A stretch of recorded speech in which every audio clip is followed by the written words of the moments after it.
আসসালামু আলাইকুম। এটি বাংলাদেশের বরেন্দ্র অঞ্চল নওগাঁ জেলার সর্ব উত্তর পশ্চিম, এটা একদম ভারতের সীমান্ত ঘেঁষা একটি অঞ্চল।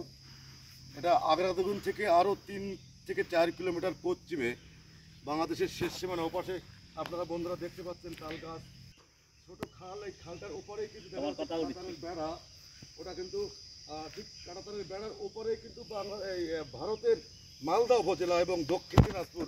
আমি যেটা জানতে পেরেছি যে ওখানকার মানুষ কিন্তু কাঁটাতারের বেড়ার ওখানে যে বিজিবির যে আছে, টোল সেন্টার আছে, তো দিয়ে ওরা এবারে কিন্তু এই জমিগুলো যা দেখতে পাবে এটা কিন্তু পুরো ভারতের ট্যাক্সের জমি।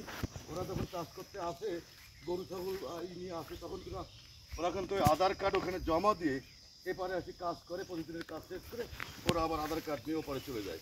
আর ঠিক এ পাশটা আপনারা দেখতে পাচ্ছেন বাংলাদেশের নওগাঁ উপজেলার ধানের জেলা, যেটাকে বলা হয় নওগাঁ ধান এবং গরুর। এই নওগাঁ জেলা তার সর্বশেষ উত্তর পশ্চিম হলো ধামুরহাট উপজেলা।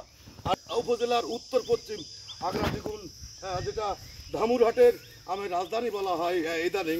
এখানে প্রচুর পরিমাণে কৃষকরা আমের দিকে ঝুঁকছে, সেটা ব্যানানা, তারপরে বাড়ি।